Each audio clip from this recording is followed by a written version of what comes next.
आज के लिए फ़िलहाल इतना ही। आपकी तरह मैं भी मायूस हूँ, लेकिन उम्मीद पर दुनिया कायम है। दिल दुखा है लेकिन टूटा तो नहीं है, और उम्मीद का दामन छूटा तो नहीं है। हेलो दोस्तों, सबको नमस्कार। मेरा नाम है Dipankar Gayan. Welcome to my another video. आज इस वीडियो में मैं आपको बताऊंगा कि वेस्ट बंगाल में जो बीजेपी की जीत है वो मेरे लिए बहुत पर्सनल लेवल पे मुझे सेटिस्फेक्शन देती है। इवन दो मैं बंगाल का हूँ भी नहीं, मैं हूँ असम से, और असम का भी इलेक्शन का रिजल्ट तो आज ही सेम डे है, वो भी आपको पता है। लेकिन असम का जो एक्साइटमेंट है वो तो मेरे पास है ही, लेकिन मैं बंगाल के लिए उससे भी ज़्यादा एक्साइटेड हूँ। मैं क्यों इतना पर्सनल फील करता हूँ, इसके पीछे बहुत सारे रीजंस हैं जो मैं आपके सामने शेयर करूंगा। लेकिन उससे पहले मैं आपको ये बताना चाहता हूँ कि असम का जो रिजल्ट है उससे क्या इम्पैक्ट हुआ है और उससे क्या डेवलपमेंट, क्या एक लेवल बेस्ट हम देख सकते हैं, उसका एक आपको हल्का सा प्रिडिक्शन में देता हूँ।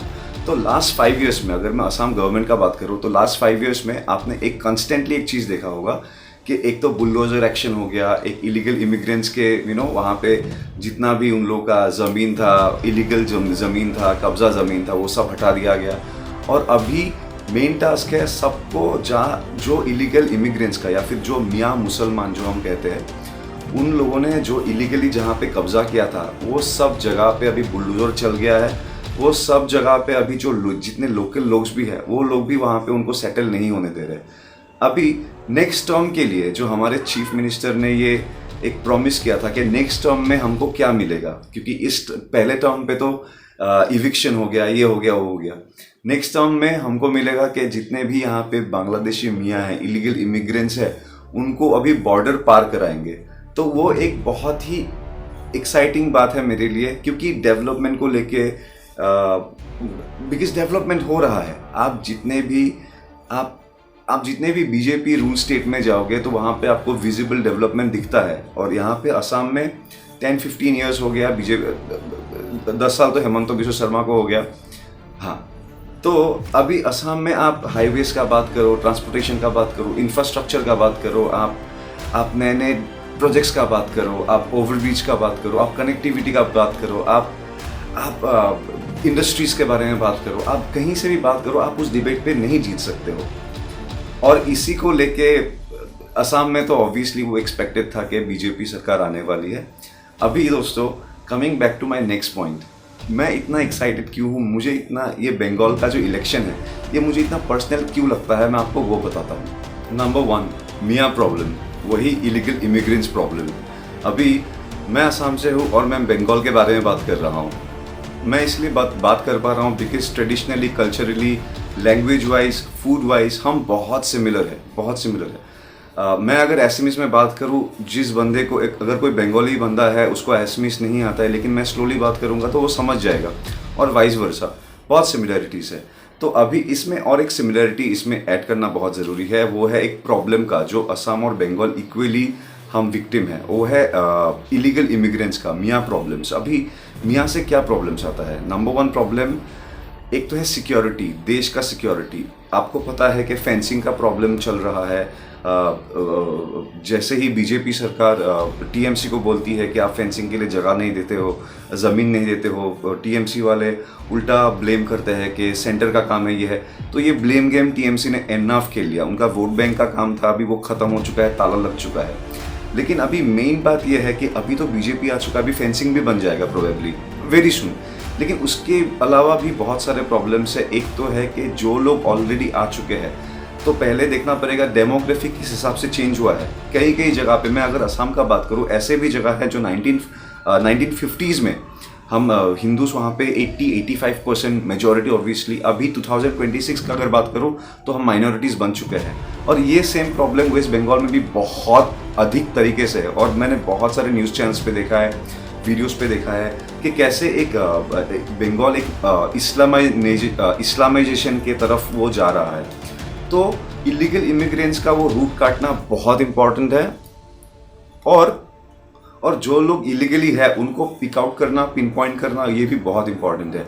इसके लिए सबसे इम्पॉर्टेंट बात पता है क्या दोस्तों, क्या है कि आप अगर हमेशा गवर्नमेंट को अगर आप आंख बंद करके भरोसा करोगे कि एवरी टाइम गवर्नमेंट आके आपके साइड का ज़मीन देख के जाएगा कि कोई बांग्लादेशी है कि कोई भारतीय है, तो एक गवर्नमेंट कभी नहीं कर सकती। उसके लिए आपको रिस्पॉन्सिबल होना पड़ेगा एज ए कम्युनिटी, एज जो एक लोकेलिटी, आप लोगों को रिस्पॉन्सिबल होना पड़ेगा, आप लोगों को देखना पड़ेगा कि आपके एरिया में कौन नए लोग आ रहे हैं, क्यों आ रहे हैं, कहाँ से आ रहे हैं।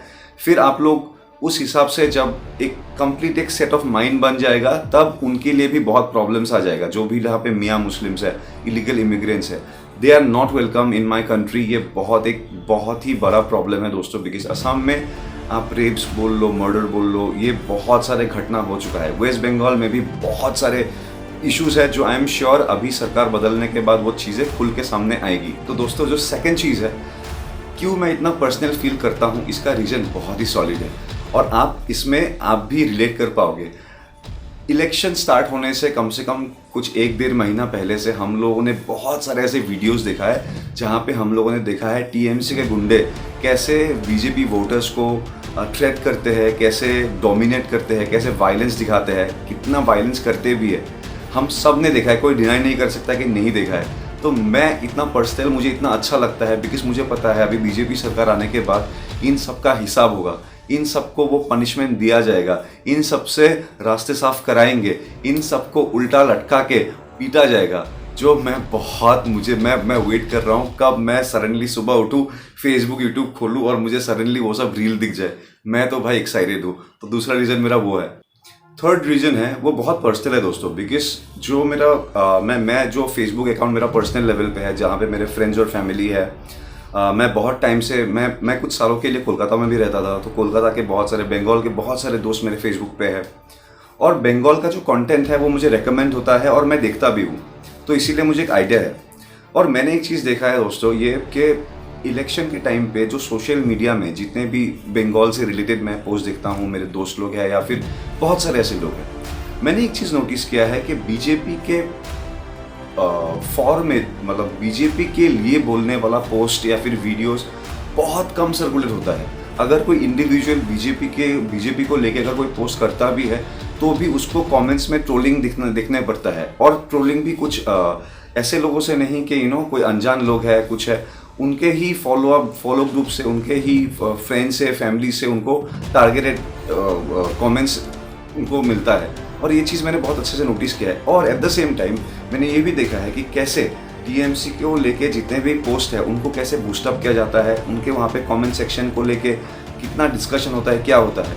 लेकिन मैंने एक चीज़ देखा है कि मैक्सिमम लोगों के लिए ना, मैक्सिमम लोगों के अंदर जो बीजेपी सपोर्ट करते हैं उनके अंदर इतना डर हो चुका है ना, इतना वो लोग खौफ में है कि हम इतना वोकल नहीं हो सकते, हम अपना पॉलिटिकल ओपिनियन नहीं बोल सकते। इसका एक रीज़न तो ऑब्वियसली इसका एक मैंने फर्स्ट हैंड देख लिया मेरे फेसबुक के लिस्ट पे, और दूसरा मैंने कुछ यूट्यूब में कुछ ऐसे बहुत सही चैनल्स मैंने फॉलो कर रखा है जो एग्जिट पोल को लेके या फिर आफ्टर इलेक्शंस जो इलेक्शंस के बाद जो इंटरव्यूज़ होता है उसको लेके हर जगह में बंगाल में वो लोग घूमे। तो मैंने देखा है एटलीस्ट 35 to 40% साइलेंट वोटर्स है। साइलेंट वोटर्स मतलब जो कुछ अपना ओपिनियन बयान नहीं करते। तो मैं इनको सेम कैटेगरी में रखता हूँ और मुझे लगता है कि ये जितने साइलेंट वोटर्स हैं दे आर, अगर मैं शायद बंगाल में रहता, अगर मैं उस जगह पे रहता तो शायद मैं भी एक साइलेंट वोटर ही बनता, क्योंकि मैं अपने लाइफ का क्यों रिस्क लूँ भाई, ऑब्वियस सी बात है। और I have full respect for them as well. लेकिन at the end of the day मुझे बहुत अच्छा लगा कि वो साइलेंट वोटर्स जितने भी थे वो सब बाहर आए, घर के बाहर आके उन्होंने वोट किया और बीजेपी की सरकार को आगे बढ़ाया। मेरा नेक्स्ट रीज़न है इतना पर्सनल होने का, मेरा बेस्ट मुझे एक चीज़ लगता है, मुझे बुलडोजर एक्शन देखने में मज़ा आता है। और मैं यही देख रहा हूँ कि जितने भी ऐसे टीएमसी के गुंडे हैं, जितने भी जो बंगाल में हम सब ने न्यूज़ देखा है, आई मीन कोई भी आके मेरे कमेंट सेक्शन में आप लोग मुझे गाली दे सकते हो, कुछ भी दे सकते हो, आप बोल सकते हो कि सब गलत है। गलत नहीं है मेरे भाई, बिकॉज ये सब डॉक्यूमेंटेड है। और अगर आपको प्रूफ चाहिए तो मैं क्यों दूँ, आप जैसे गूगल कर लो, आपको प्रूफ मिल जाएगा। तो ऐसे जितने भी सारे गुंडे हैं ना, जितने भी ये संदेश खाली हो गए, ये हम सबको पता है वो चीज़ ना, एकदम अंदर वो क्या बताऊँ मैं आपको। ऐसे लोगों के प्रॉपर्टीज पे बुलडोजर चढ़ना चाहिए, ऐसे लोगों के जितने भी इलीगल चीज़ें हैं सब सरकार के सामने लाना चाहिए, और वो देख के मुझे मज़ा आएगा। मुझे क्या, जितने भी हम एक साथ जो हम भारतीय जनता पार्टी के सपोर्टर्स हैं, तो उन सबको मज़ा, एक्चुअली भारतीय जनता पार्टी नहीं, सपोर्टर बोलने से गलत होता है, जो नेशन लवर है, बिकॉज मैं एक नेशन लवर हूँ, और नेशन के लिए अभी जो अच्छा काम कर रहा है मुझे दिखता है भाजपा कर रही है, इसीलिए मैं भाजपा के सपोर्ट पे हूँ। जो देश के लिए काम करेगा मैं उसके सपोर्ट पे हूँ। और आई थिंक ये बुलडोजर वाला जो एक्साइटमेंट है वो सिर्फ मेरा नहीं है, मेरे जैसे जितने भी नेशन लवर्स हैं उन सबका है।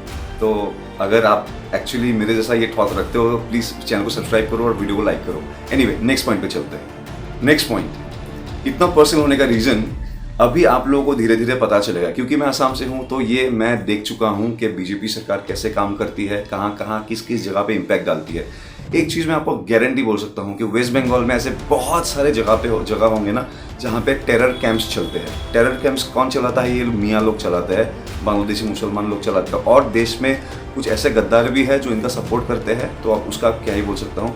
तो ये टेरर कैंप्स का चुन चुन के उनको निकालना और ख़त्म करना, सबको जेल डालना और बांग्लादेश लात मार के भगाना बहुत इंपॉर्टेंट है, बहुत ज़्यादा इंपॉर्टेंट है।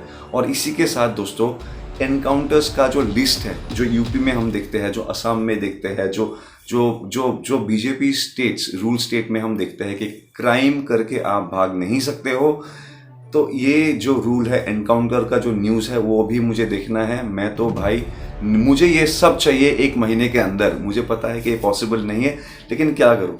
लेकिन ये मुझे बहुत एक एक्सपेक्टेशन है कि ये सब जब न्यूज़ आने लगेंगे तो बहुत सारे ऐसे न्यूज़ भी होंगे जो हमको आइडिया भी नहीं होगा। लोग वहाँ पुलिस स्टेशन तक पहुँच ही नहीं पाते, लेकिन क्राइम होता है, फिर विक्टिम को मार दिया जाता है, कुछ भी। लेकिन अभी मुझे यकीन है कि ऐसे बहुत सारे केसेस निकल के आएंगे और बहुत सारे लोग बहुत बड़े बड़े लोग प्रॉब्लम में फंसने वाले हैं। अभी नेक्स्ट पॉइंट के लिए मैं इतना बताऊंगा कि वायलेंस हमने वेस्ट बंगाल में बहुत देखा है, बहुत सुना है, स्पेशली इलेक्शन के टाइम पे। तो भाई मतलब एक कोई भी नहीं मरा तो मतलब लोग सेलिब्रेट कर रहे हैं, बिकॉज हर हमेशा कितने लोग मरते हैं। लेकिन इसके बारे में तो मैंने बात कर लिया, लेकिन आपको भी मैं बताता हूँ कि नेक्स्ट जो मेरा पर्सनल सेटिस्फेक्शन लेवल का जो मीटर है वो ऊपर कैसे जाएगा। ऊपर जाएगा जब ये संदेश खली का जो भी पूरा इंसिडेंट है, हिंदू महिलाओं के ऊपर रेप्स या फिर जो कुछ है, आरजी कर के ऊपर जो भी केसेस है, और बंगाल में मुझे अभी तुरंत नाम याद नहीं आ रहा है, लेकिन थ्रू आउट मैं अगर एक चाहे जीपीटी भी मारूँ ना तो मुझे वो लिस्ट मिल जाएगा। तो इतना बहुत बड़ा लिस्ट है जो वुमेन्स के साथ जो भी प्रॉब्लम्स उन्होंने उस पार्टी ने क्रिएट किया है।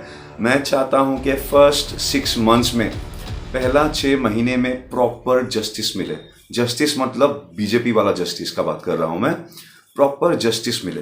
तो ये है जब मुझे ये खबर मैं देखूंगा ना कि इस रेपिस्ट को मार दिया गया है, उस रेपिस्ट को मार दिया गया है, तब मुझे लगेगा कि चलो बीजेपी अपना फर्स्ट गियर, बीजेपी अपना पहला पुश जो है वो आगे कर रही है।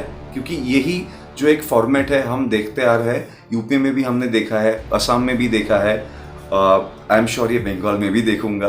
तो लेट्स सी। और दोस्तों, मेरा लास्ट पॉइंट, मेरे दिमाग में ना ये टीएमसी को लेके बहुत फ्रस्ट्रेशन था, आई मीन कांग्रेस को लेके फ्रस्ट्रेशन है। बिकॉज जैसे जैसे आप नॉलेज थोड़ा बहुत गेन करते हो ना, अपने हिस्ट्री के बारे में जानते हो, आप लोगों का एक पर्सनैलिटी देखते हो, हिस्ट्री देखते हो कि किसने क्या काम किया है, किस पॉलिटिशियन ने क्या नहीं किया है, तो आपको एक रफ आइडिया हो जाता है। और जैसे ही आपको रफ आइडिया होता है ना, तो जब आपको सच्चाई दिखने लगता है ना, तो आप सच्चाई को सपोर्ट करोगे, लेकिन आप दूसरे को घिन करोगे। तो मेरे लिए अभी वही हो गया। कांग्रेस मैं बहुत बेकार मानता हूँ, टीएमसी तो चलो व्हाटएवर, लेकिन सबसे घटिया तो टीएमसी है। क्यों, मैं बताता हूँ। अभी इतना जो हेट मेरे दिमाग में है, इतना hate on A personal level शायद एक टाइम पे नहीं था। इतना हेट मेरे को कैसे आया टीएमसी को लेके, मैं आपको वो बताता हूँ। ड्यूरिंग कुछ मैं ऐसे वीडियोस देख रहा था जहाँ पे टीएमसी के गुंडे मतलब थ्रेट कर रहे थे, मार रहे थे, पीट रहे थे, वायलेंस कुछ कर रहा था। कहीं पे मैंने एक फेसबुक पे पोस्ट देखा है, वो वीडियो मैंने बहुत ढूंढा लेकिन अभी तक तो नहीं मिला। अगर मिल गया ना, मैं आपको अभी वो वीडियो यहाँ पे लगा दूंगा।